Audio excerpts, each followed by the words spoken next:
je ne le dis pas. Tu sais, il y a des douleurs que les mots ne savent pas expliquer. Des nuits où j'ai pleuré sans voix, des jours où j'ai souri pour ne pas inquiéter. Mais toi, je voyais les tempêtes derrière mes yeux.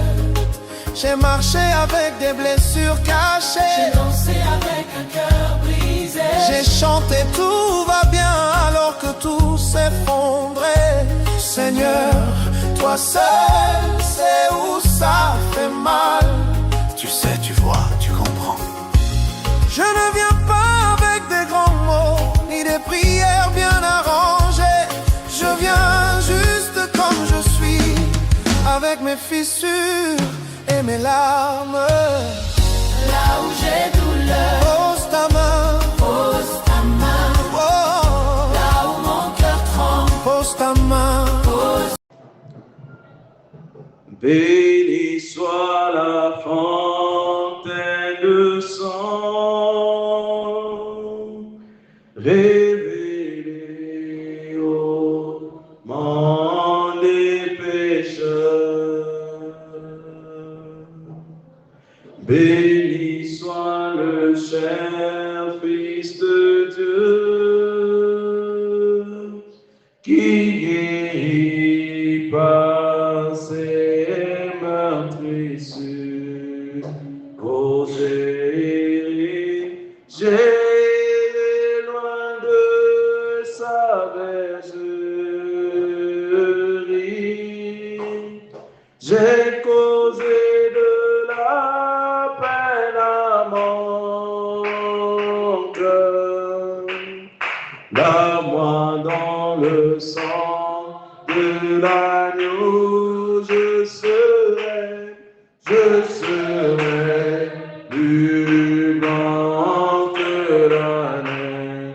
Oh, blanc, plus blanc, blanc, plus blanc que neige.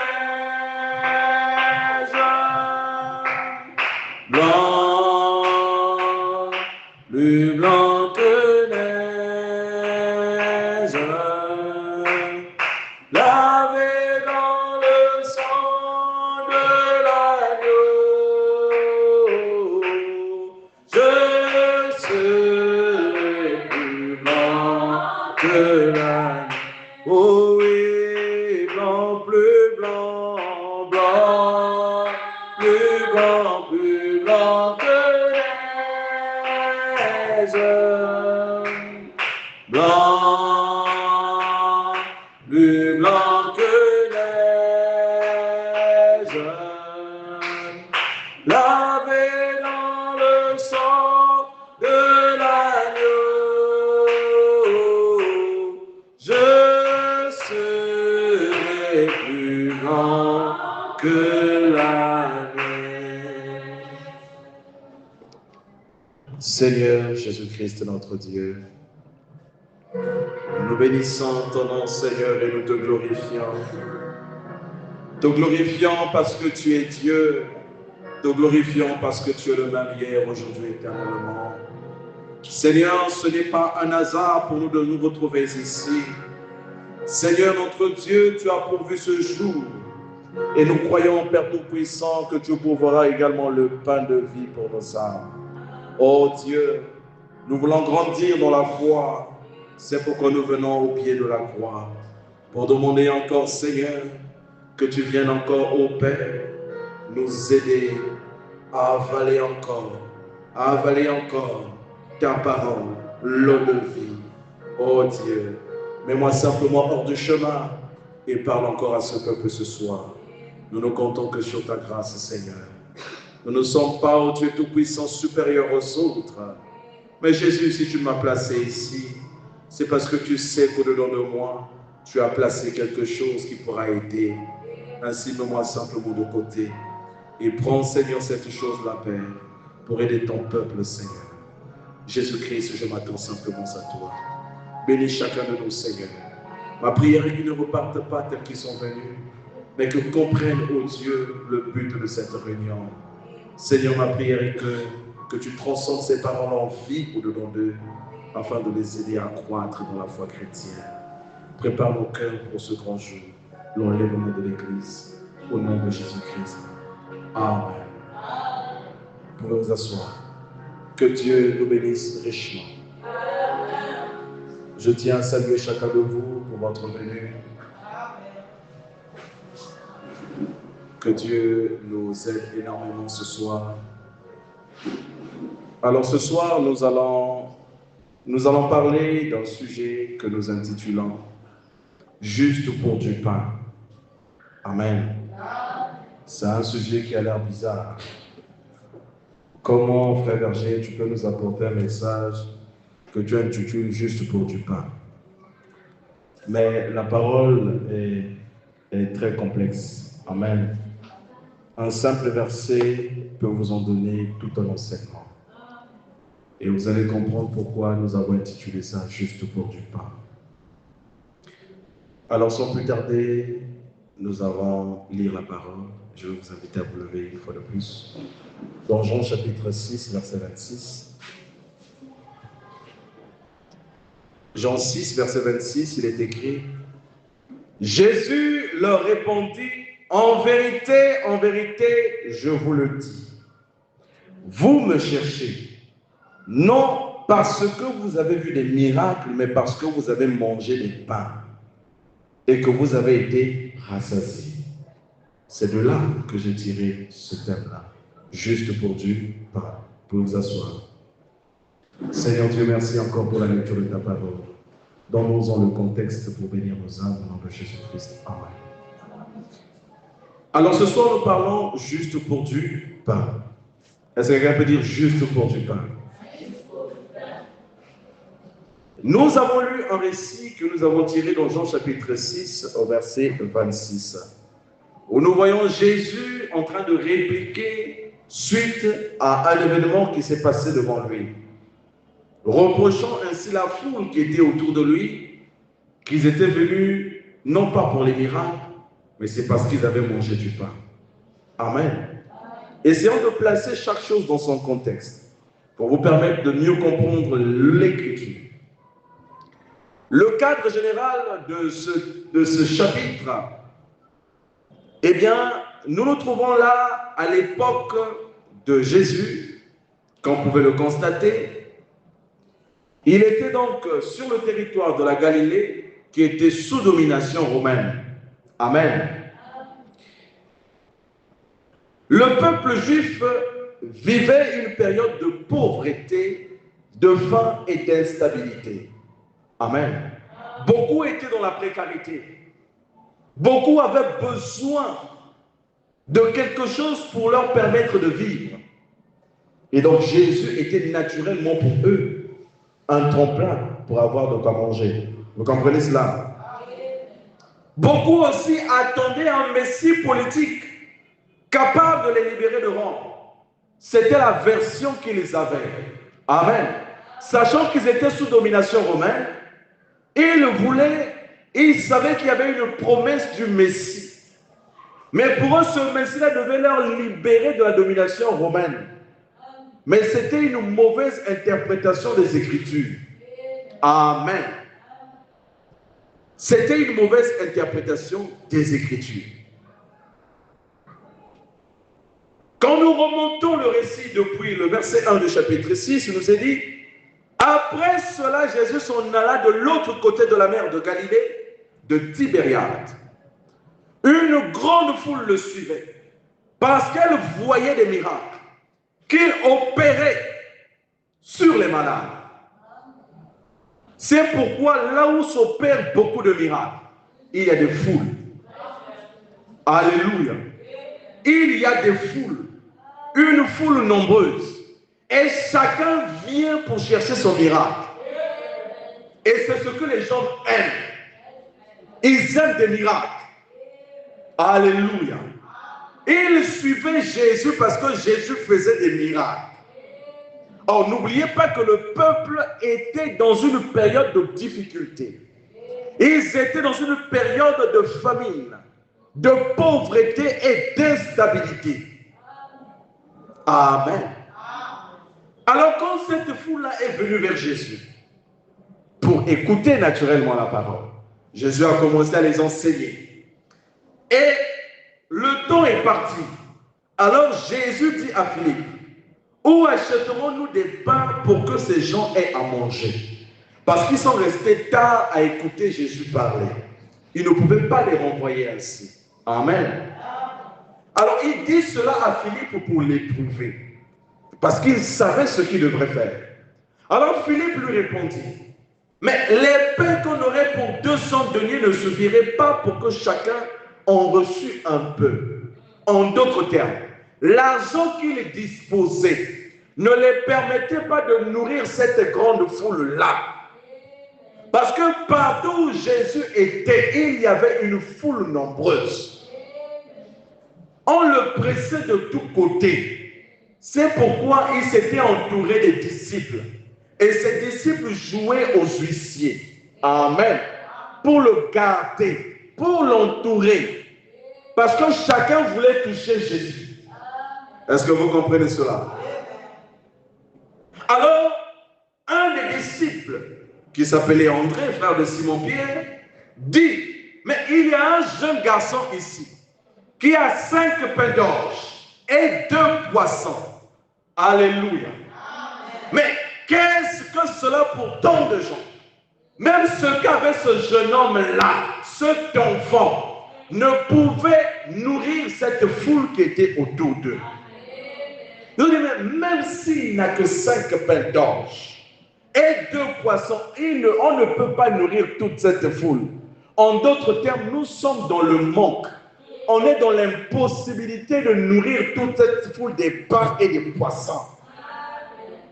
Mais Jésus avait déjà donné l'ordre à ses disciples. Alléluia. Alors Jésus dit, faites-les asseoir. Il y avait dans ce lieu beaucoup d'herbe. Ils s'assirent donc, et le nombre qui était là, ils étaient environ 5000 hommes. Amen. Sans compter les femmes et les enfants. Donc ils étaient plus que ça. Est-ce que vous comprenez? Il y avait une foule nombreuse ce jour-là. Et les disciples devraient nourrir toutes ces personnes-là. Imaginez que vous allez à la boulangerie. Il y a 5000 hommes, sans compter les femmes et les enfants, que vous devrez nourrir. Vous allez commander combien de pains? Parce qu'il y en a d'autres qui vont peut-être liquider 3 pains pour une personne. Amen. Il y avait des bouffeurs là. Il fallait les nourrir. Qu'est-ce qu'il fallait faire? Or, le prophète dit que ce petit enfant-là, qui avait ses 5 pains d'orge, alléluia, il dit que l'orge, c'était la nourriture des pauvres. Amen. Elle n'était pas comparable au blé. Le blé, ce sont les riches qui s'en servaient. Alléluia. Et donc, la condition même de cet enfant, il n'était pas aisé financièrement. Il n'était pas aisé socialement. Mais on a pris ce qu'il avait. Alléluia. Jésus a récupéré ce qu'il avait. Il a rendu grâce. Et il a distribué au peuple. De ces 5 pains et ces 2 poissons, on a nourri plus de 5000 personnes. Est-ce que quelqu'un peut dire amen? Du peu que vous avez, mettez cela entre les mains de Jésus. Il va multiplier cela. Alléluia. Les gens disaient qu'il n'était qu'un homme. C'était le fils de Joseph. Non, mon frère. Non, ma soeur. Là, ce n'était plus un homme. C'était Dieu fait chair. Alléluia. Quand il pouvait dormir dans la barque, là, c'était un homme.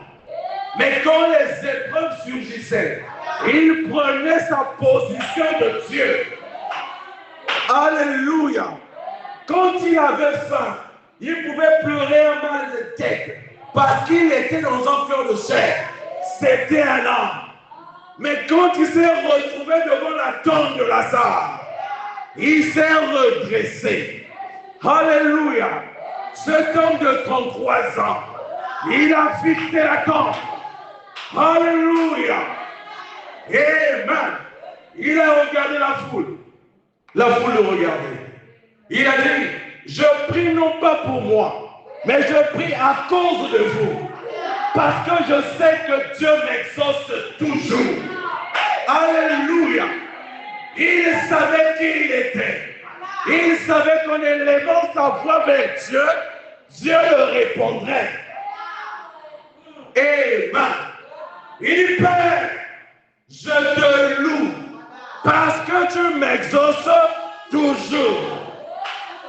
Je prie, non pas à cause de moi, mais à cause de ce peuple-là, afin qu'il sache que je ne suis pas venu de moi-même, mais que c'est toi qui m'as envoyé. Alléluia. Et donc ce Dieu qui était là, il a pris des pains, il l'a multiplié. Et plus de 5000 hommes ont mangé. La Bible dit qu'ils ont mangé et ils se sont rassasiés. Amen. Ils ont mangé du pain et du poisson. Et ils se sont rassasiés. Amen. Et la Bible dit, lorsqu'ils furent rassasiés, il y a ses disciples, ramassaient les morceaux qui restaient, afin que rien ne se perde. Amen. Il y avait autant à manger. Mais Jésus dit, ramassez les morceaux. Rassemblez cela, afin que rien ne se perde. Amen. Vous qui aimez jeter la nourriture, ça ne se fait pas. Il y a beaucoup de gens qui en ont besoin. Si vous pensez que vous ne pouvez pas avaler ça, trouvez une personne à qui vous donnerez ça. Si Jésus qui avait la capacité de multiplier des pains et du poisson, pourquoi a-t-il demandé encore aux disciples de conserver ces pains, ces restes, parce qu'il savait que ça devait encore servir. Amen. Soyez économes. Amen. Ils ramassèrent donc et ils remplirent 12 paniers. Ah, il y a tellement de choses à dire là-dessus, mais je passe. 12 paniers avec les morceaux qui restèrent des 5 pains d'orge. Après que tous eurent mangé. Alléluia. Et on a dit tout à l'heure là que le pain d'orge, c'est ce que les pauvres mangeaient. Amen. Alléluia. Et donc c'est aussi le type de l'humilité. Alléluia. Et donc Dieu dans la simplicité a pris ce qui était pour un enfant et l'a multiplié. Gloire à Dieu. Mais remarquez une chose. Ce miracle des pains là ne s'est pas fait une seule fois. Ça se fait 2 fois. Amen. La première fois, ça a eu lieu proche de Bethsaïda. C'est le récit que nous sommes en train de raconter tout à l'heure. Où 5000 hommes, sans compter les femmes et les enfants, ont mangé. Amen. Il s'est servi de 5 pains et 2 poissons. Alléluia. Vous pouvez lire cela aussi dans Matthieu chapitre 14, versets 13 à 21. Vous pouvez également prendre Marc 6, versets 30 à 44. Luc 9, versets 10 à 17. Jean 6, versets 1 à 14. Amen. Et donc, quand ils ont fait tout cela, les gens ont mangé, les gens se sont rassemblés. Mais le deuxième miracle, notons-le quand même, cela a eu lieu dans la Décapole. Et le nombre de personnes concernées était de 4000 hommes. Amen. Et il s'est servi de 7 pains et de quelques petits poissons. Dans le premier miracle, c'était 5 pains et 2 poissons. Dans le second, c'était 7 pains et quelques petits poissons. Référence, Matthieu 15, versets 32 et 39. Marc 8, versets 1 et 10. Amen. Donc, nous voyons comment Jésus a nourri cette foule-là. Jésus était là. Il était responsable de cette foule. Parce que cette foule est venue l'écouter. Et il ne pouvait pas les renvoyer en bon père de famille. Il ne pouvait pas les dire de partir parce que ces gens-là l'ont écouté, apporté la parole. Et la preuve que ce miracle-là a eu 2 fois, vous le retrouvez dans Marc chapitre 8, versets 19 et 20. Amen. Nous continuons. Jean 6, verset 14. Ces gens ayant vu le miracle, donc quand Jésus a multiplié les pains, ils ont mangé, ils se sont rassasiés. À ce moment-là, ils se sont dit eux-mêmes, il dit, on avait faim, on a mangé. On a dit, ah non. Il dit que celui-ci est vraiment le prophète qui doit venir dans le monde. Ils ont commencé à parler. En langue, on dit Impoïla. Amen. Ils ont tellement mangé qu'ils ont commencé à dire des choses. A dit, ah, celui-là, il est le prophète qui doit vraiment venir dans le monde. Mais Jésus connaissait leurs pensées. La Bible dit que sachant qu'il allait venir l'enlever pour le faire roi, parce qu'ils avaient mangé, ils voulaient prendre Jésus, le faire roi. Jésus dit non, ça ne se passe pas comme ça. Vous avez mangé, calmez-vous. Amen. Et quand il a vu ça, il s'est automatiquement retiré. Parce qu'il connaissait les effets de la foule. Alléluia. Faites attention quand les gens vous élèvent trop. Amen. Parce que les mêmes qui vous élèvent, ce sont les mêmes qui vont vous envoyer en enfer. Alléluia. Ayant des regards tournés vers Dieu. Parce que c'est Dieu notre consolation. Il est le rémunérateur de ceux qui le cherchent. Ne mettons pas notre foi dans les hommes. L'homme est changeant. Aujourd'hui, tu lui donnes. Demain, il te renie. Alléluia. Il n'y a que Dieu qui soit fidèle. Et la Bible dit que même si l'homme est infidèle, Dieu lui demeure fidèle. Il est l'ami fidèle. Jésus a dit que tu es faux. Pour qui? Il s'est écarté. Il s'est éloigné. Il est allé à la montagne pour aller prier. Il a dit à ses disciples, précédez-moi, je viendrai vous rejoindre. Amen. Quand le soir fut venu, ses disciples descendirent au bord de la mer. Étant montés dans une barque, ils traversèrent la mer pour se rendre à Capernaum. Il faisait déjà nuit et Jésus ne les avait pas encore rejoints. Ils étaient déjà partis et Jésus était resté seul. Et pendant que les disciples étaient sur la mer en train de naviguer, pendant qu'il était sur la mer en train de naviguer, il s'est passé quelque chose. Amen. La Bible dit qu'il soufflait un grand vent et la mer était agitée. Alléluia. Il soufflait un grand vent et la mer était agitée. Et après avoir ramé environ 25 ou 30 stades, ils virent Jésus marchant sur les eaux. Alléluia. Après la montagne, il est descendu pour rejoindre ses disciples. Parce qu'il avait dit à ses disciples d'aller de l'autre côté. Voyant l'état de la foule, il dit que partez, je vous rejoindrai. Mais quand il a fini sa prière, il n'y avait plus personne pour le ramener de l'autre côté. Il a dit, mais je suis le Créateur. Et le voilà qui a commencé à marcher sur les eaux. Alléluia. Et pendant qu'il marchait sur les eaux, il s'approchait des disciples. Les disciples ont vu cet homme marcher. Ils ont tous crié un fantôme. Amen. Mais ce n'était pas un fantôme. C'était Jésus lui-même. Alléluia. Certainement que l'un des disciples pouvait me sauter dans l'eau. Donc on ne peut pas comprendre parce que la Bible dit qu'il faisait déjà nuit. Chose qui ne s'était jamais produite. Ils ont dit non, ça c'est un fantôme. J'ai dit non, calmez-vous, n'ayez pas peur. C'est moi, votre Seigneur. Amen. Il était juste en train d'accomplir les Écritures. Amen.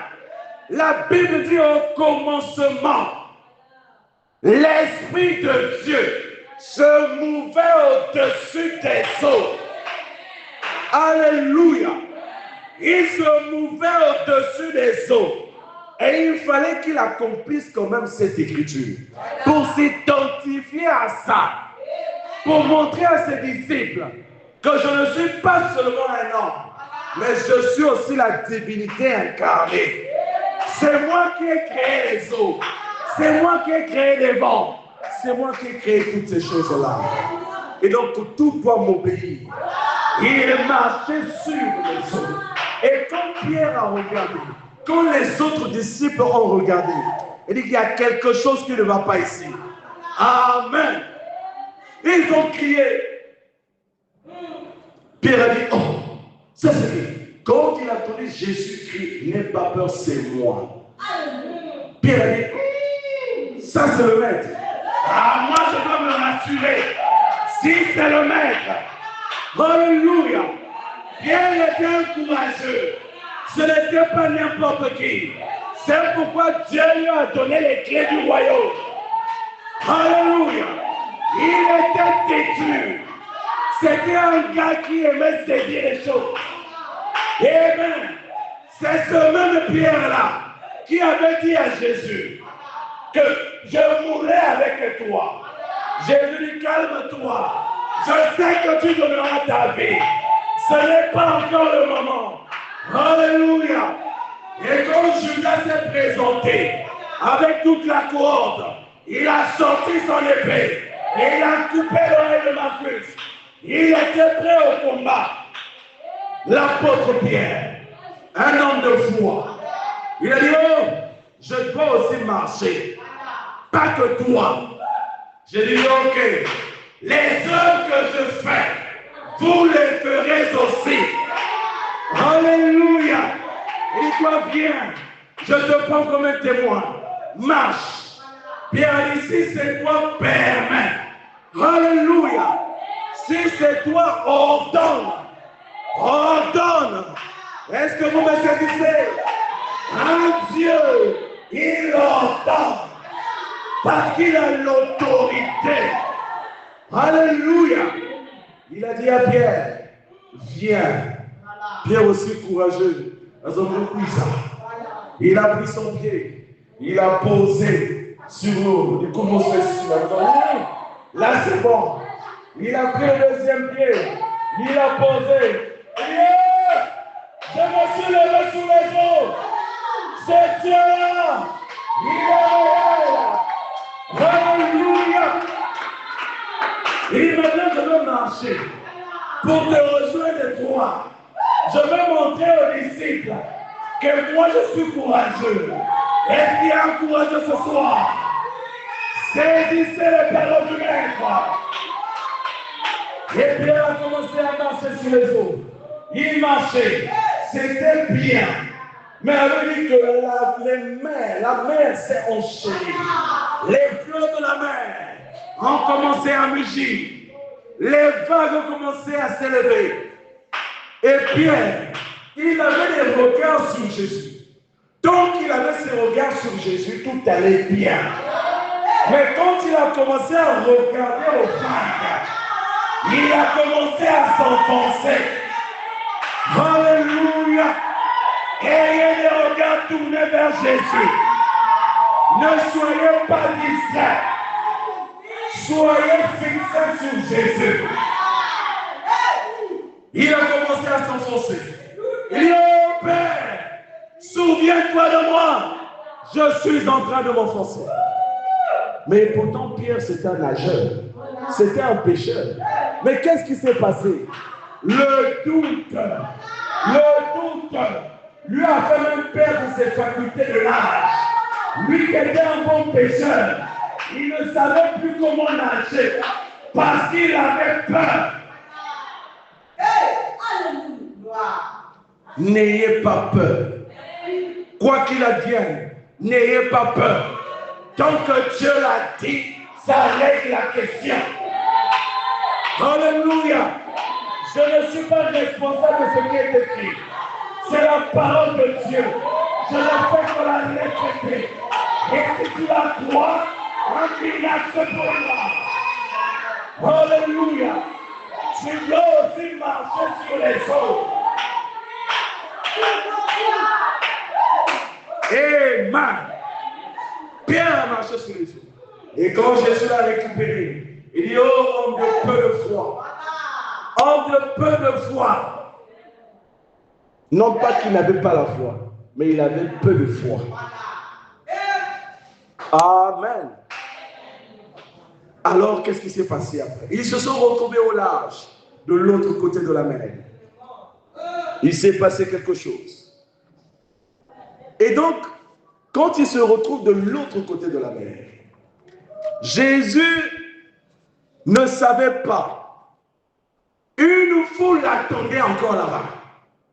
Ceux qui avaient mangé du pain. La Bible dit que la foule qui était restée de l'autre côté de la mer avait remarqué qu'il ne se trouvait là qu'une seule barque et que Jésus n'était pas monté dans cette barque avec ses disciples, mais qu'il était parti seul. Le lendemain, comme d'autres barques étaient arrivées à Tibériade, près du lieu où ils avaient mangé le pain, après que le Seigneur eut rendu grâce, les gens de la foule ayant vu que ni Jésus, ni ses disciples n'étaient là, montèrent eux-mêmes dans ces barques et allèrent à Capernaum à la recherche de Jésus. Baïno se dit pas. Baïno se yukutaka. Vous avez dit non, notre boulanger est parfait que la mienne. Amen. Boulangerie est calmée comme façon. Mazon me dit bien. Faut que la mienne. Amen. Les voilà, ils ont pris les barques et ils ont pourchassé Jésus. Ils sont arrivés de l'autre côté, là où était Jésus. On recherchait Jésus. La Bible dit, et l'ayant trouvé au-delà de la mer, il lui dit, Rabbi, quand es-tu venu ici? Amen. Jésus leur répondit, en vérité, je vous le dis. Faites attention. Lorsque vous lisez dans la Bible, en vérité, je vous le dis. Ça veut dire que ce qui sort là, c'est réellement une vérité. Amen. Les prophètes de l'Ancien Testament, quand ils venaient parler, ils disaient ainsi dit le Seigneur. Mais lui, à aucun moment, on l'a vu dire ainsi dit le Seigneur. Amen. Il disait toujours, en vérité, je vous le dis. Jésus connaissait leurs intentions. Alors il les regarde en face. Il était franc et direct. Et il leur parle en disant, vous me cherchez, non parce que vous avez vu des miracles, mais parce que vous avez mangé des pains et que vous avez été rassasiés. C'est la raison pour laquelle vous me cherchez. Vous ne me cherchez pas parce que vous avez écouté la parole, mais c'est parce que vous avez tellement faim. Vous avez mangé et vous vous êtes rassasiés. Amen. Parce que certains avaient raconté que, au temps de Moïse, le ciel avait donné la manne chaque jour. Amen. C'était des Juifs. Et ils avaient lu dans la loi que Jésus faisait pleuvoir la manne chaque jour. Pendant 40 ans du pèlerinage d'Israël, ils mangeaient la manne. Le matin, c'est la manne qui tombait. Après, c'est la viande aussi qui tombait. Amen. Et Jésus l'a fait pendant longtemps. L'Éternel l'avait fait pendant longtemps. Et ils se sont dit, oh, certainement que la même chose va se reproduire. Vu qu'on a mangé des pains aujourd'hui, demain on mangera encore du pain. Et Jésus les a reprochés. Amen. Donc ils attendaient donc ce Messie-là pour reproduire les mêmes choses. Parce qu'il y avait une prophétie qui disait que l'Éternel, votre Dieu, vous suscitera un prophète comme moi. Amen.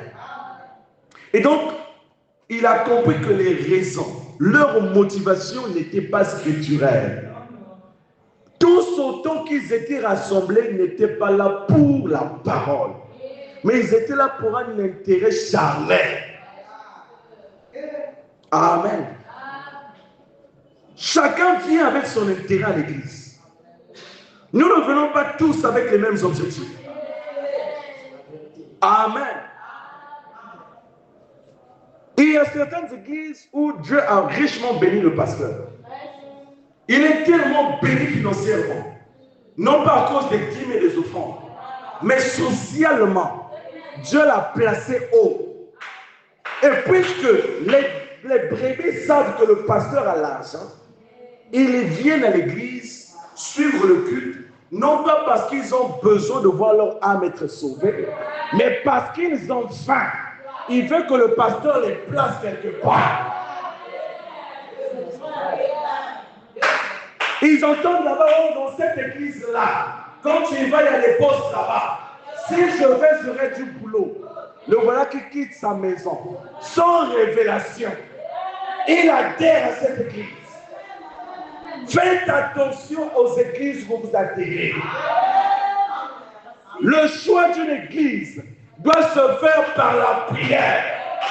C'est Dieu qui va te dire d'aller à tel endroit. Parce que quand tu choisis l'église, tu choisis automatiquement le pasteur. Amen.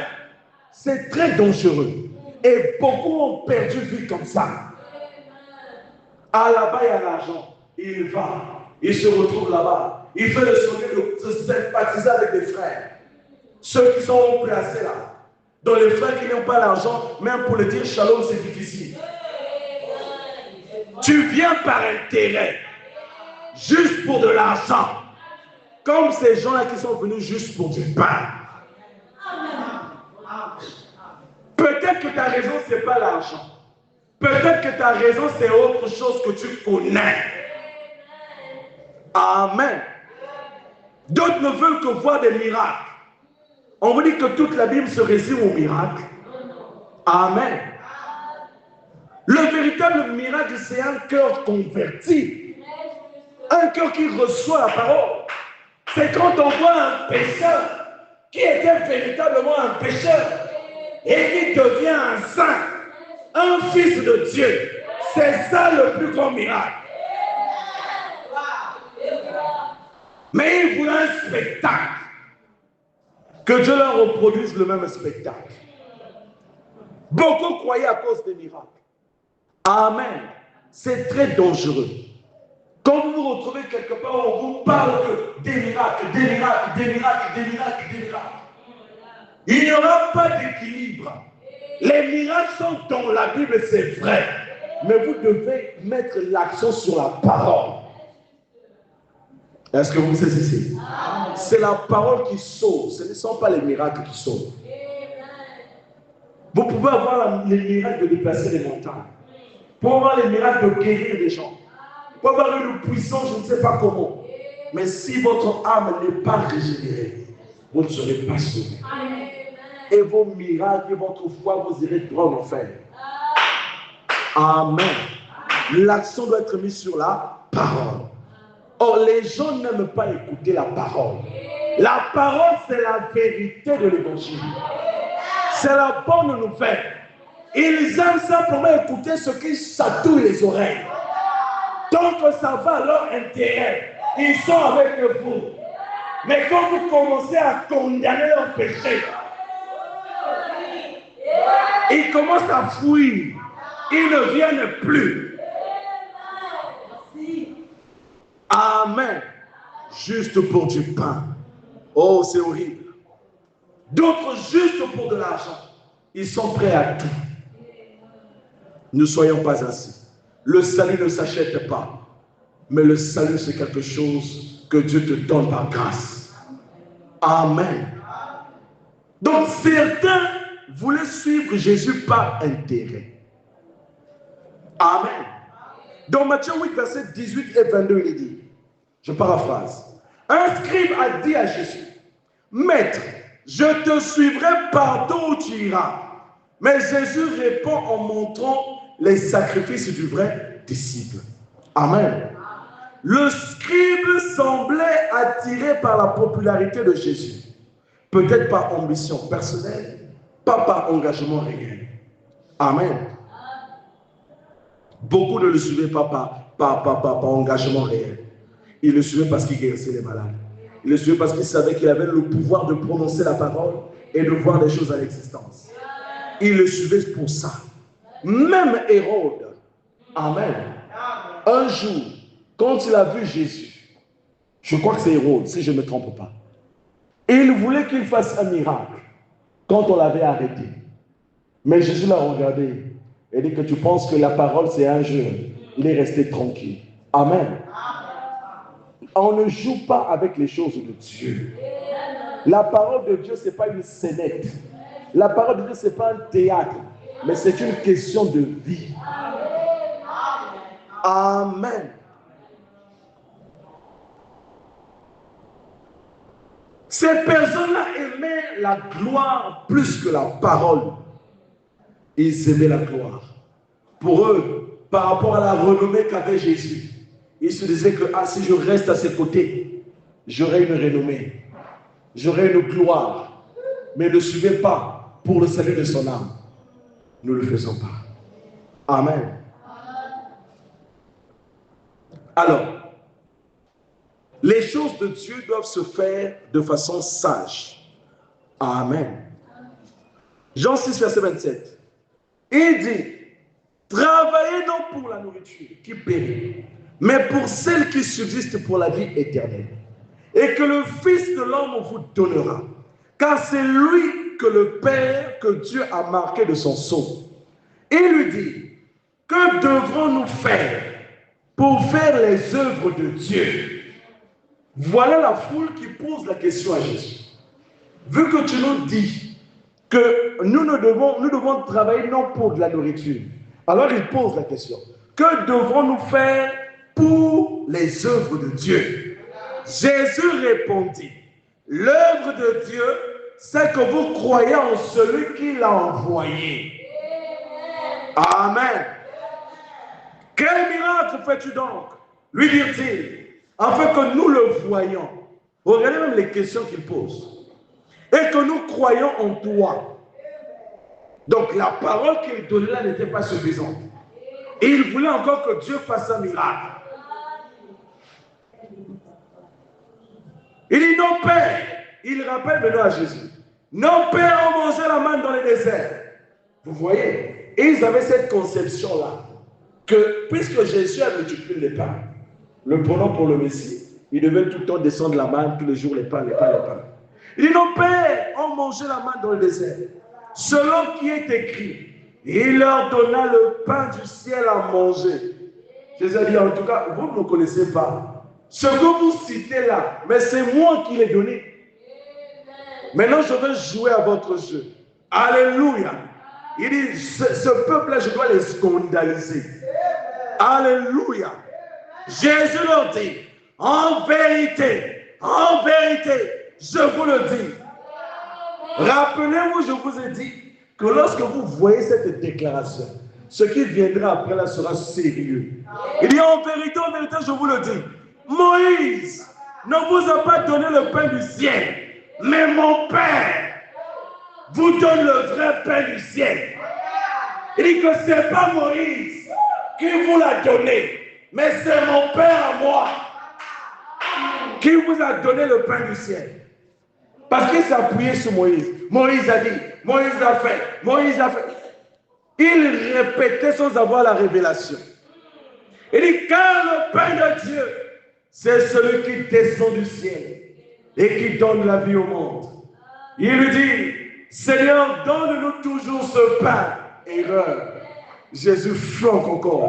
Il dit, Jésus leur dit, je suis le pain de vie. Alléluia. Celui qui vient à moi n'aura jamais faim. Et celui qui croit en moi n'aura jamais soif. Mais je vous l'ai dit, vous m'avez vu et vous ne croyez point. Il dit, mais le pain que vous cherchez, c'est moi ce pain de vie. Il dit, tout ce que le Père viendront à moi. Et je ne mettrai point dehors celui qui vient à moi. Il dit, car je suis descendu du ciel. Ah, c'était un tonnerre. Je suis descendu du ciel pour faire non ma volonté, mais la volonté de celui qui m'a envoyé. Or, la volonté de celui qui m'a envoyé, c'est que je ne perde rien de tout ce qu'il m'a donné. Est-ce que quelqu'un peut dire amen? Si vous êtes un véritable fils de Dieu, vous ne serez jamais perdu. Alléluia. Si vous étiez connu dans la pensée éternelle de Dieu, peu importe ce que vous êtes aujourd'hui, si Dieu a dit qu'il vous a sauvé, il vous a sauvé. Il ne perdra aucun. Il ne perdra aucun. Ah Seigneur, je suis dans le péché, je ne sais pas quoi faire. Il a dit que tout ce que le Père m'a donné, je ne perdrai aucun. Dites ce que vous voulez, mais ces âmes-là seront sauvées. Amen. Il dit la volonté de mon Père, c'est que quiconque voit le Fils et croit en lui ait la vie éternelle. Le peuple ne croyait pas en son discours. Il commençait à se méfier de lui. Il dit que, oh, du pain naturel, il commence à se comparer au pain de vie. Mais qui est-il? Alléluia. Les Juifs commencèrent à murmurer à son sujet. Parce qu'il avait dit, je suis le pain qui est descendu du ciel. Et il disait, mais n'est-ce pas là Jésus, le fils de Joseph? On l'a vu naître. Et d'ailleurs, c'est un fils illégitime. Sa maman est tombée enceinte avant le mariage. Mais comment peut-il dire que je suis ce pain-là qui est descendu du ciel? Mais on t'a vu grandir. On t'a vu courir ici à gauche et à droite. Mais qui es-tu réellement? Amen. Comment donc dit-il que je suis descendu du ciel? Jésus a dit, vous ne me connaissez pas encore. Écoutez ceci. Jésus leur répondit, ne murmurez pas entre vous. En vérité, je vous le dis, celui qui croit en moi a la vie éternelle. Celui qui croit en Jésus a la vie éternelle. Je suis le pain de vie. Vos pères ont mangé la manne dans le désert, mais ils sont tous morts. Ils ont mangé un pain qui venait du ciel, mais ils sont morts. C'était des critiqueurs. C'était des bavardeurs, c'était des gens qui aimaient toujours quereller Moïse. Ils étaient prêts à livrer Moïse, à tuer Moïse. Mais ils ont mangé un pain qui venait du ciel, mais ils n'ont pas eu la vie. Ils sont tous morts dans le désert. Mais moi, je suis un pain différent. Amen. Je suis un pain qui peut voir. Je suis un pain qui peut toucher. Je suis un pain qui peut compatir. Je suis un pain qui a des yeux. Ce pain est différent. Je donne la vie à ceux qui croient en moi. Dit, c'est ici le pain qui descend du ciel, afin que celui qui en mange ne meure point. Je suis le pain vivant qui est descendu du ciel. Si quelqu'un mange de ce pain, il vivra éternellement. Et le pain que je donnerai, c'est ma chair que je donnerai pour la vie du monde. Aïe, aïe, ça a mal résonné dans les oreilles de tous ceux qui étaient là. Ils ont dit là-dessus, les Juifs disputaient entre eux. C'était un murmure, après ça s'est transformé en dispute. Ils commençaient à se disputer entre eux. Amen. Ils disaient, mais comment peut-il nous donner sa chair à manger? Jésus leur dit, en vérité, je vous le dis, si vous ne mangez la chair du Fils de l'homme, et si vous ne buvez son sang, vous n'avez point la vie en vous-même. Aïe, c'était un tonnerre. Elle dit, ah, tu es un vampire. Comment peux-tu nous demander de manger ta chair, de boire ton sang? Ah non, on ne voit pas ça. Ils sont partis. Les mêmes qui voulaient le faire au roi. Les mêmes qui voulaient l'élever. Mais ce sont des mêmes qui ont commencé à le renier. Les mêmes qui ont commencé à s'écarter de lui. Mais la Bible dit, ou le prophète dit, que Jésus l'avait fait expressément. C'était pour enlever tous ceux qui n'étaient pas là pour des bons intérêts. C'était pour chasser à ses côtés tous ceux qui avaient des mauvais intérêts, des mauvaises intentions. Et quelquefois, le pasteur peut monter en chair, vous prêcher un message dur, juste pour nettoyer l'église. Vous comprenez? Parce qu'il y a trop de faux maintenant dans l'assemblée. Amen. Et Jésus l'a fait. Et quand il a dit que si vous ne mangez ma chair et vous ne buvez mon sang, personne n'aura la vie. Il n'a pas interprété ça. Il a laissé ça comme ça. Il est passé. Amen. Personne n'avait compris. Mais les disciples ont dit que ça c'est la même personne qui marchait sur les eaux. Qui nous dit ça? On va seulement croire. On va pas faire comment? On va aller où? La parole est dure. Amen. Celui qui mange ma chair et qui boit mon sang a la vie éternelle. Et je le ressusciterai au dernier jour. Il dit, car ma chair est vraiment une nourriture et mon sang est vraiment un breuvage.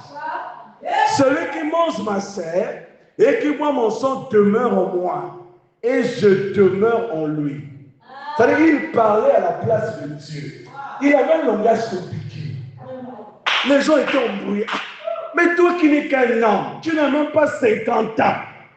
Comment tu peux dire que tu as vu le Père Abraham? Amen. Et vous ne comprenez pas. Avant qu'Abraham fût, je suis. Alléluia. Il est toujours autant présent. Il existe d'éternité en éternité. Avant que le monde ne soit formé, il était là. Il connaissait toutes choses.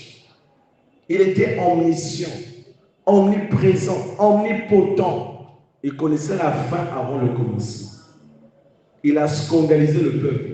Pas besoin de messager. Faites quelque chose. Parce que il y avait cher lui. Amen. C'était compliqué. La foule a commencé à parler, à dire des choses, et les voilà qui sont partis. Et il a dit, un a commencé à partir. Il dit, comme le Père qui est vivant m'a envoyé, et que je vis par le Père, ainsi celui qui me mange vivra par moi. C'est ici le pain qui est descendu du ciel. Il n'en est pas comme vos pères qui ont mangé la manne qui sont morts. Celui qui mange ce pain vivra éternellement. Jésus dit ces choses dans la synagogue enseignant à Capernaum. Et plusieurs de ses disciples, après l'avoir entendu, la Bible dit que c'était ses disciples. Mais après avoir entendu ce discours-là, il dit, cette parole est dure. Qui peut l'écouter? Amen. Les gens disent que le message est difficile. Les gens disent que le message est dur. C'est vrai. Le message a parfois des gros morceaux, parfois difficile à avaler. Amen. Mais nous devons faire comme cet enfant-là, qui est malade et qui va prendre de la nivaki. Vous savez le goût amer de la nivaki. Quand on prenait ça, on fermait les narines. Maman prend une fiole et te les fait avaler. Tu avales directement pour ne pas sentir cette aigreur-là. Ndoulina. C'est ça la parole. Parfois tu fermes seulement les narines, tu avales. C'est dur, tu dis seulement Amen. Il y en a condamné, tu dis seulement Seigneur, Amen. Mais qu'est-ce que ça dit à façon? Amen. Alléluia. Nous sommes comme ce poisson-là qui a avalé la maison. On ne peut plus repartir. On est déjà attrapé. Nous sommes déjà dans le royaume. On ne peut plus s'en aller. Alléluia. Oui, frère. Il dit, Jésus, sachant en lui-même que ses disciples murmuraient à ce sujet, Même ses disciples aussi murmuraient. Il leur dit, cela vous scandalise-t-il? Et si vous voyez le Fils de l'homme monter où il était auparavant, il ajoute encore la dose. Oh, mais si vous voyez réellement le Fils de l'homme monter là où il était auparavant, c'est l'esprit qui vivifie. La chair ne sert à rien. Les paroles que je vous ai dites sont esprit et vie. Mais il en est parmi vous quelques-uns qui ne croient point. Car Jésus savait dès le commencement, dit la Bible, il savait dès le commencement qui étaient ceux qui ne croyaient point et qui était celui qui le livrerait. Donc, quand il était devant une foule, il savait qui devait être sauvé. Il savait qui ne devrait pas l'être. Vous comprenez cela? Dès ce moment-là, plusieurs de ses disciples se retirèrent et ils n'allaient plus avec lui. Américain, il a resté seul. Alors, quand ils sont partis, Jésus se retourne vers sa garde rapprochée. Les disciples, Pierre, Matthieu, Jean, Philippe, allez cela. Mais vous là, qu'est-ce que vous faites encore là? Vous ne partez pas. Amen. Ils ne savaient pas les cajoler. Soit vous croyez, soit vous partez. Il voulait s'assurer qu'il croyait vraiment en lui. Ah, si c'était seulement un pasteur. Pasteur est un petit ngolo. Mais Jésus était le premier. Il dit, vous, les autres sont partis. Qu'est-ce que vous faites là? Partez. Amen. Il dit, mais qu'est-ce que vous faites là? Partez.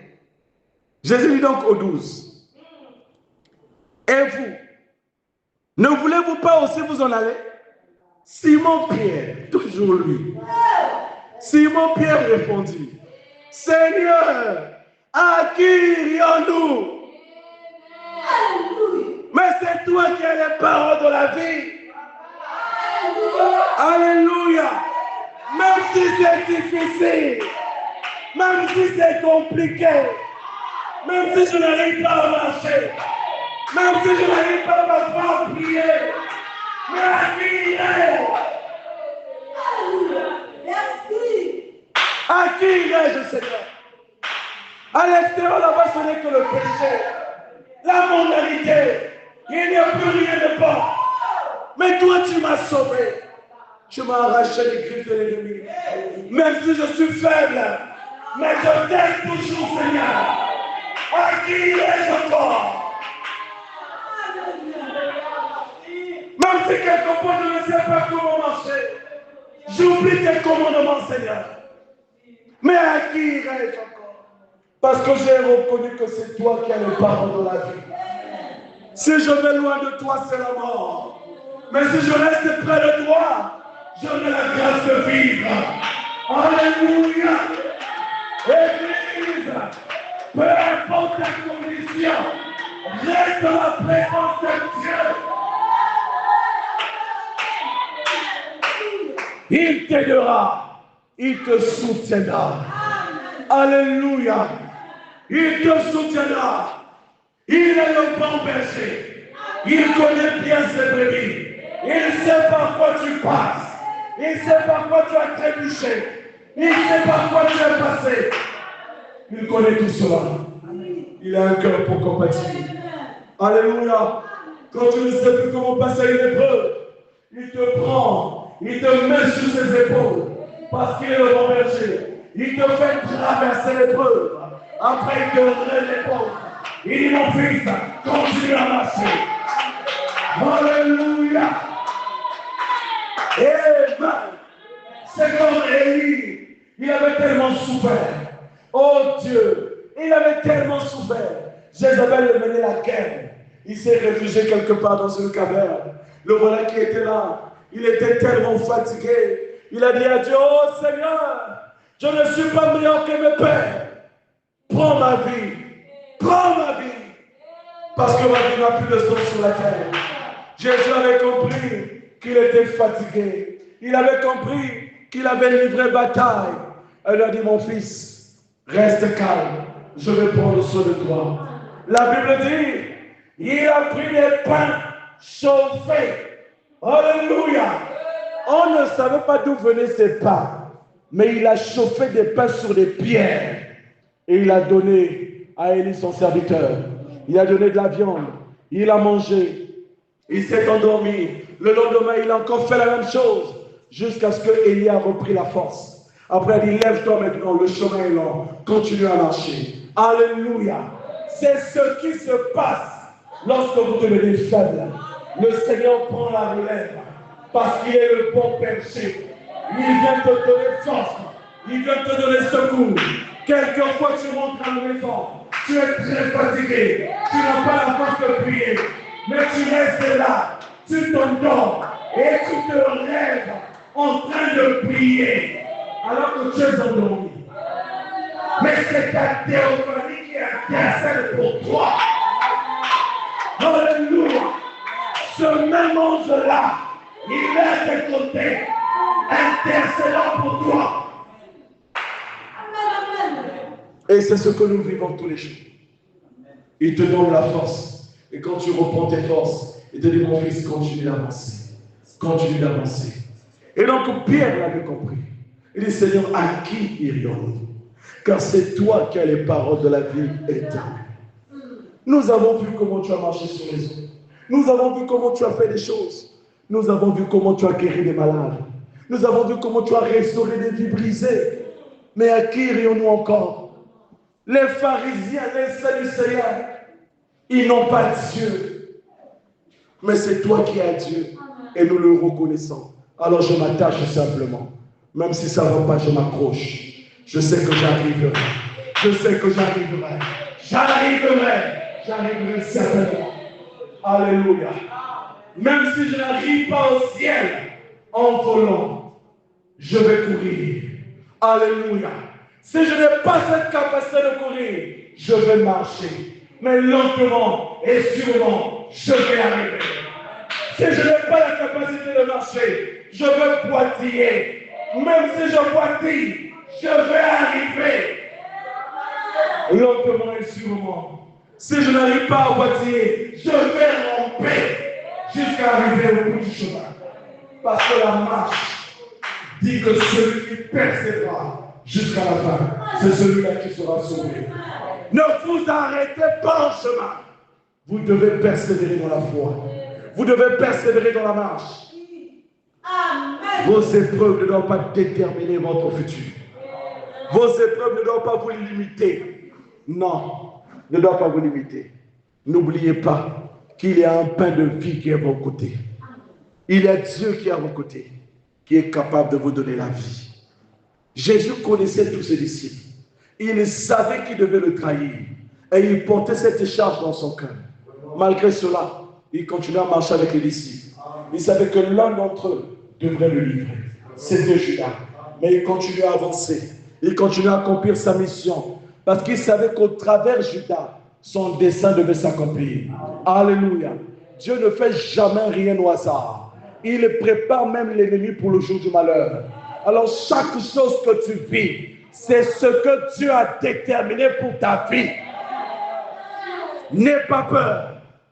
Les roues de la prophétie sont en train d'avancer, lentement et sûrement. Tu es dans le plan de Dieu. Aujourd'hui, tu apparais à l'église. Demain, tu disparais. Aujourd'hui, tu apparais. Demain, tu disparais. Mais dans ton cœur, quand tu n'es pas là, il y a quelque chose qui réclame. Mais tu dois aller à l'église. Tu dois aller à l'église. Tu dois aller à l'église. C'est Dieu en toi qui te réclame. Il te réclame. Il dit, mon fils, ce n'est pas une bonne position. Ce que je veux de toi, c'est que tu reviennes sur la bonne voie. Ne te coupe pas de ce que disent les gens. Vraiment. Amen. Jésus savait que la foule qui devait l'élever comme roi était la même qui devait la régner. Alléluia. Mets ta confiance en Dieu. Tant que Jésus pouvait multiplier des pains, c'était une grâce pour eux. Jésus était un homme élevé, un homme important pour eux. Alors Jésus a commencé à enseigner. Et quand il a commencé à enseigner la parole, un à un a commencé à fuir. Un à un a commencé à fuir. Un à un a commencé à fuir. Parce que l'enseignement positionne l'Église. Oui, oui. Alléluia. Oui. Jean 6, verset 69. Et nous avons cru, et nous avons connu que tu es le Christ, le Saint de Dieu. Jésus leur répondit, n'est-ce pas moi qui vous ai choisi, vous les 12, et l'un de vous est un démon. Amen. Il savait que l'un d'eux était un démon. C'était Judas. Mais cette chose-là ne s'était pas encore manifestée. Mais Judas avait les prédispositions pour incarner Satan. Amen. Parce que la Bible dit qu'il volait l'argent dans la caisse de l'Église. Amen. Lisez bien votre Bible, c'est écrit. Amen. Et donc, c'est sûr qu'il ne faisait pas que ça. Il y avait autre chose qu'il faisait. Et Satan a trouvé en lui cette cupidité-là. Il est entré là. Il a utilisé ça. Et il a vendu la parole à 30 pièces d'argent. Amen. Et quand il y a un rassemblement quelque part, il y a toujours 3 sortes de croyants. Tout rassemblement regorge toujours 3 sortes de croyants. Il y a d'abord les véritables croyants, ceux qui croient en la parole de Dieu, comme Pierre qui a dit à qui irions-nous, même si c'était difficile. Il a dit Seigneur, nous te suivrons. Amen. Mais il y avait aussi des soi-disant croyants. C'était ces disciples-là qui s'étaient éloignés de lui. Ceux qui disaient du bien de Jésus, mais après ils ont tourné le disque. Ils ont commencé à parler du mal de Jésus. Alléluia. Et c'est le groupe le plus dangereux, les soi-disant. Tu penses qu'il est là, mais il n'est pas là. Amen. Vous voyez les soi-disant croyants, les trompeurs essaient de trouver des fautes en Dieu et dans la parole.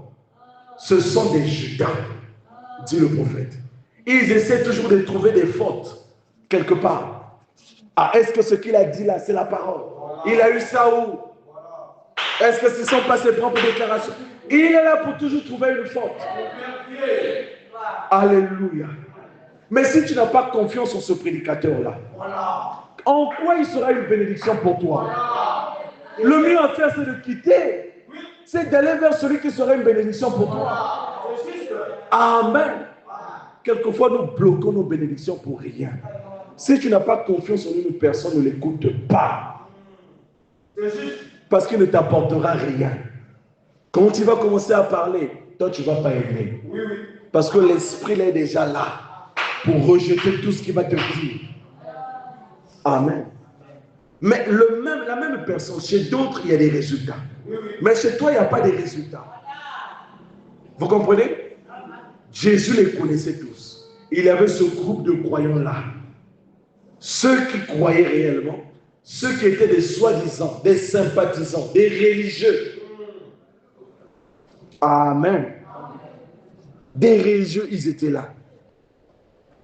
Ils étaient là, toujours en train de chercher des croyants, des failles. Et le troisième groupe, ce sont des incrédules, ceux qui ne croient même pas. Et le frère m'a dit que l'incrédule est plein en 1 minute. C'est-à-dire qu'avant même que tu ne finisses, hein, il dit qu'un incrédule. C'est-à-dire que tout ce qui est Dieu, pour lui, ça n'entre pas. Ça, c'est un incrédule. Amen. Mais les plus dangereux de ces 3 catégories-là, c'est les soi-disant. Ils sont au milieu. Ils sont mi-incrédules, mi-croyants. Comme Akab. C'est un chrétien frontalier. Est-ce que vous comprenez cela? Ne vous retrouvez pas dans ce groupe-là. Parce que c'est le plus dangereux. Dans la brochure Les 3 sortes de croyants, prêché le 24 novembre 63, nous descendons. Paragraphe 137. Quelquefois, ces soi-disant croyants sont très populaires parmi les gens. C'est vrai. Et nous avons dans nos églises beaucoup de soi-disant croyants. Parce qu'ils n'ont pas encore fait l'expérience du baptême du Saint-Esprit. C'est pourquoi nos églises sont remplies de problèmes. Parce que ce ne sont que des soi-disant. Ces soi-disant croyants, vous voyez, c'est vrai. Quelques-uns de ces soi-disant croyants sont des hommes puissants, instruits, ayant des doctorats, un gros salaire et tout le reste. Il vient à l'église, bien en voiture, il frise. Voilà. Il sait dehors. Ça, c'est les autres, ils n'ont pas d'argent. Il pense pouvoir contrôler le pasteur. Mais il se trompe. Tu as tes gros salaires là. Tu iras en enfer. Amen. Certains d'entre eux sont des hommes importants, juste comme l'étaient les fils de Satan. Ils essayaient simplement de trouver le point où ils pourraient déceler une faiblesse. Et c'est exactement ce que les Judas trouvent aujourd'hui même. Ils vont bien assister à la réunion, observant bien autour jusqu'à ce qu'ils trouvent ce petit point qu'ils... Oh, voilà, c'est cela. Vous voyez? Oh, c'est ainsi que c'est fait. Vous voyez? C'est tout à fait exact. Le frère Madame raconte un récit d'un homme, un soi-disant croyant. C'était un prédicateur. Pendant que le frère Madame faisait ses lignes de prière, le monsieur a dit, je vais montrer à tout le monde que ce monsieur c'est un faux prophète. Il a pris une carte de prière, il a mis tuberculose, il a mis cancer, il a mis toutes sortes de maladies. Les ont passés et le frère Madame était très très fatigué. Amen. Le monsieur était arrivé à son tour devant le prophète. Le prophète l'a regardé, il l'a touché, il dit, mon frère, je vois que vous n'avez rien. Vous n'avez rien, mon frère. Je ne vois rien de suspect en vous. Alors il s'est retourné. Il a dit, vous voyez, je vous avais dit, c'est un faux prophète. Il vous trompe.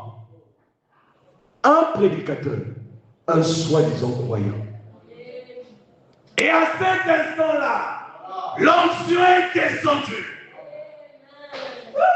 La vision tombe. Alléluia. Et le prophète commence à décrire la scène. Il dit que tu étais à tel endroit. Voilà comment tu préparais le coup.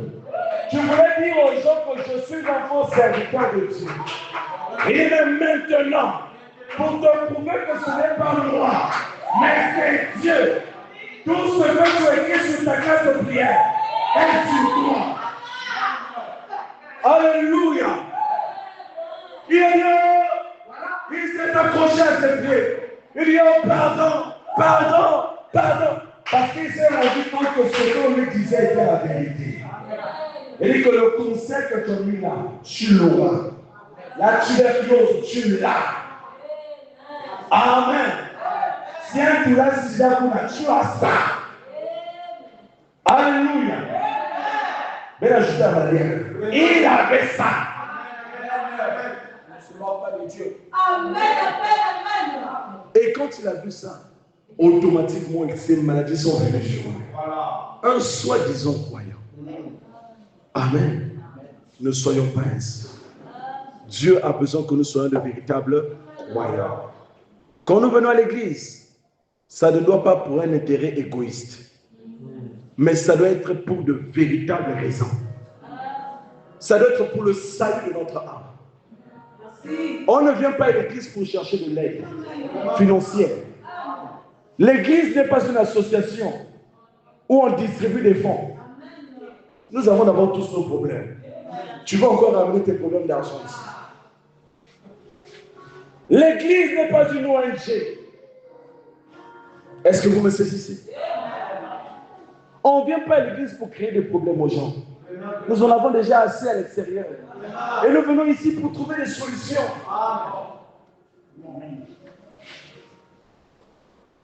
L'église n'est pas la cour du roi Pétou, où on peut faire tout ce que l'on veut. Mais c'est l'assemblée des saints, où la sainteté doit régner, où la grâce de Dieu doit régner. Si tu sais que tu vis mal, arrange ta vie. Ne viens pas contaminer les autres. L'église de Dieu, c'est un endroit sacré. On ne touche pas. Chaque ustensile du temple est sacré. Si nous étions dans l'Ancien Testament, beaucoup seraient morts. Parce que le Dieu de la loi était sévère. Quand il descendait à la montagne, il ne permettait même pas à un mouton de tourner autour de la montagne. Parce qu'il était là. Nous avons perdu la notion de sacralité. Nous avons oublié pourquoi nous venons à l'église. On ne vient pas à l'église pour perdre son temps. Mais on vient à l'église pour nourrir son âme de la parole. On vient à l'église pour construire quelque chose en soi. Et quand on vient à l'église, on se prépare parce qu'on veut rencontrer Dieu. Mais combien viennent à l'église avec des requêtes dans les cœurs? Combien viennent à l'église avec une requête qu'ils veulent présenter à Dieu? Nous sommes entrés dans les habitudes. Comme cette foule qui était venue juste pour du pain. Mais nous venons pourquoi? Juste pour nous faire voir. Juste pour chauffer les bancs. Alors que nous avons un travail à faire. Il y a encore des bancs vides là. Les gens devraient s'asseoir ici. Mais qu'est-ce que tu fais pour le salut des âmes? Est-ce que tu pries même pour ça? Est-ce que tu pries même pour le pasteur? Chrétiens, réveillons-nous. Nous avons une mission. Nous sommes une armée. Et dans l'armée, il n'y a pas de distraction. Sinon, tu prends une balle et tu meurs.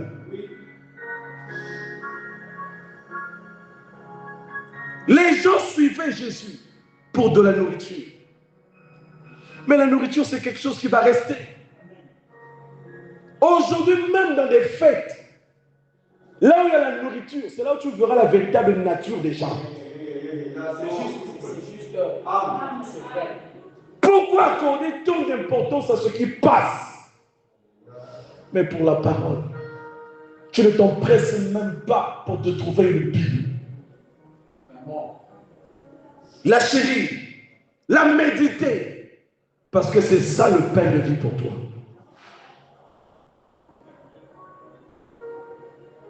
Les gens suivaient Jésus pour du sensationnel, pour des miracles. Ils étaient à la recherche du pouvoir et du prestige. La peur de perdre leur statut social. Ils collaient Jésus. D'autres venaient juste par curiosité. Mais tu sais que tu n'es pas encore sauvé. Pourquoi tu ne fais pas le tout pour être sauvé? Les bénédictions sont bonnes, mais elles ne doivent pas être le moteur de ta recherche. Elles ne doivent pas être le principal de ta vie. Si tu sais que tu n'as pas encore reçu le Saint-Esprit, recherche d'abord le Saint-Esprit. La Bible dit, recherchez d'abord le royaume des cieux, et le reste vous sera donné par-dessus tout. Nous avons inversé les priorités. Ce qui est plus important, nous avons relayé ça au second plan.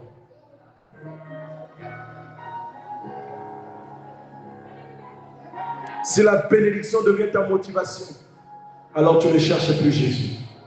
Tu cherches autre chose. Reçois Jésus dans ton cœur et tu auras la bénédiction. Fais-toi cher.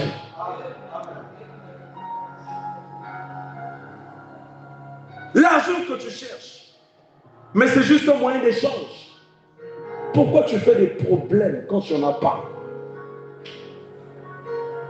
Pourquoi ta nature change quand tu n'en as pas?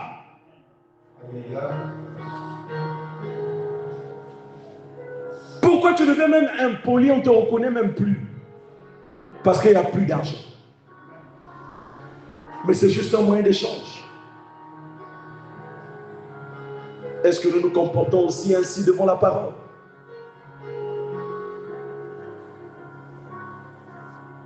Jésus ne veut pas être un distributeur de miracles. Il ne veut pas être un distributeur de pain. Il ne veut pas être un fournisseur d'avantages. Mais il veut être ton Seigneur. Ton pain de vie. Ta source. Il veut être tout pour toi. Le vrai disciple, quand le miracle ne vient pas, il reste. Parce qu'il y a plus que le miracle. La parole de Dieu. Nous devons tous dire comme Pierre, à qui irions-nous? Car c'est toi qui as les paroles de la vie éternelle. Je vous invite à vous lever. Et à nous recommander tous entre les mains de Dieu. Revoyons nos priorités. Revoyons nos priorités. Revoyons nos priorités. Qu'est-ce qui est plus important pour toi? Qu'est-ce qui est plus important pour toi? Les choses du monde ou la parole de Dieu? Tu n'es même pas encore affermi. Et c'est toi qui prends plus de temps dans les choses du monde. Qu'est-ce que tu vas gagner là-bas? On a besoin des soldats ici. On a besoin des soldats de prière ici qui ne reculeront pas devant un problème. Soit cette personne-là qu'on appellera quand il y aura un problème pour la prière. Je t'invite à lever ta voix vers le Seigneur. Prie le Seigneur. Beaucoup de choses ont été dites. Beaucoup de choses ont été annoncées. Qu'est-ce que tu dis? De quel groupe fais-tu partie? Est-ce que tu fais partie des vrais croyants? Ou est-ce que tu fais partie des soi-disant croyants qui ont une double vie? Ou est-ce que tu fais partie des incroyants, de ceux qui ne croient même pas? Si tu sens le poids de venir à la chair, viens à la chair. Si tu sens cette attirance de venir à la chair, viens à la chair. Ne te retiens pas. Parce qu'il y a une grâce qui t'attend certainement là. Ne fais pas l'important. Ne fais pas l'important. La Bible dit que l'humilité précède la gloire.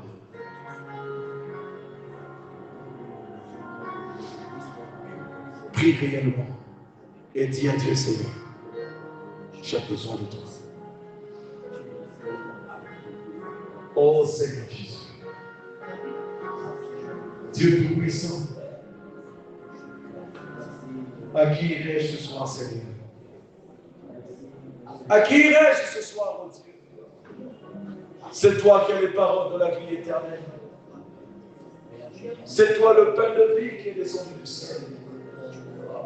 Oh éternel notre Dieu, ce discours était dur, mais Seigneur, parmi cette foule, il y avait de véritables fils d'Abraham qui ont accepté cette parole telle qu'elle était. Ce soir, Seigneur Dieu, nous acceptons ta parole telle qu'elle est. Aussi dure qu'elle soit, Seigneur, nous l'acceptons, Jésus. Même si cela nous condamne, même si cela, oh Dieu Tout-Puissant, nous emmène, oh Dieu de gloire. Oh Seigneur notre Dieu,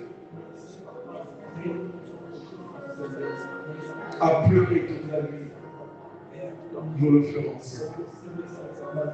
Jésus-Christ, tu es amour, tu es amour. Alors que nous venons à toi ce soir, Seigneur, reçois-nous dans ta présence. Reçois-nous dans ton amour, mon Père. Oui, nous avons besoin de toi. Tu as dit que tout ce que le Père t'a donné, Seigneur, tu ne mettras point de honte sur celui qui vient à toi. Tu ne perdras aucune personne. Seigneur, nous avons reconnu la voix de Dieu. Nous avons reconnu le sang de la trompette. Nous avons reconnu, ô Dieu tout-puissant, l'évangile de grâce. Et nous venons à toi, Seigneur Dieu. Nous nous soumettons à toi. Au pied de la croix, nous nous inclinons. Au pied de la croix, nous nous abandonnons, Seigneur. Nous répandons nos âmes à toi, ô Dieu, parce que nous savons, ô Dieu Tout-Puissant, qu'il y a la vie en toi, Seigneur. Il y a la grâce en toi. Il y a le relèvement en toi. Il y a la force en toi. Il y a la guérison en toi. Il y a tout en toi, Seigneur. Jésus-Christ, mon Dieu. Ce soir, nous ne voulons pas un miracle. Ce soir, nous ne voulons pas, ô Dieu Tout-Puissant, des choses de ce genre. Mais nous avons besoin de l'auteur du miracle. Le Seigneur Jésus-Christ, nous dans nos vies. Viens t'incarner en nous, Seigneur. Viens changer nos vies. Viens nous accorder ta grâce. Viens nous accorder ton amour. Viens nous accorder ta force. Oh Dieu, sans toi, Seigneur, nous ne pouvons rien faire. Aide-nous, oh Dieu tout-puissant. Fortifie-nous, Jésus, sur ce chemin de la vie. Tu sais que sans toi, Seigneur, nous ne pouvons rien faire. Alors nous tournons nos regards vers toi, Jésus-Christ. L'auteur de nos vies, l'auteur de nos âmes. Reçois-nous ce soir. Humblement, nous venons dans ta présence. Humblement, nous venons soumettre nos problèmes. Humblement, nous venons soumettre nos vies. Seigneur, là où il n'y avait pas la vie, viens mettre la vie, Seigneur. Là où il n'y avait pas l'Esprit de Dieu, Seigneur, viens donner l'Esprit. Là où Dieu Tout-Puissant, il y avait un vide, comble ce vide-là, Seigneur. Je te prie, Seigneur. Souviens-toi de ce peuple qui s'est rassemblé ce soir pour écouter ta parole, qui a compris, Seigneur, qu'il n'est pas question du pain naturel, mais il est question du véritable pain de vie que nous devons manger, Seigneur. Oh Dieu, souviens-toi de ce peuple. Je les recommande à toi, Seigneur. Je te prie de les garder, de les protéger, de les bénir, de les restaurer, Seigneur. Accorde-leur la révélation de ta parole. Au nom du Seigneur et Sauveur Jésus-Christ. Merci pour tout, Père. Nous te prions de bénir ceux qui ont été absents. Accorde-leur aussi ta grâce. Nous te prions de bénir notre pasteur. Souviens-toi de lui, Seigneur, et de toute sa famille. Nous te prions de bénir les saints de cette église. Père éternel, fortifie-nous et accorde-nous cette grâce. De grandir dans la foi. Construis quelque chose de nous, Seigneur. Construis quelque chose, Seigneur. Bâtis cette maison sur le roc, le solide roc de la parole. Affermis ton peuple et prépare nos cœurs à l'enlèvement. Au nom du Seigneur et Sauveur Jésus-Christ, notre Dieu et notre Père. Merci, Seigneur.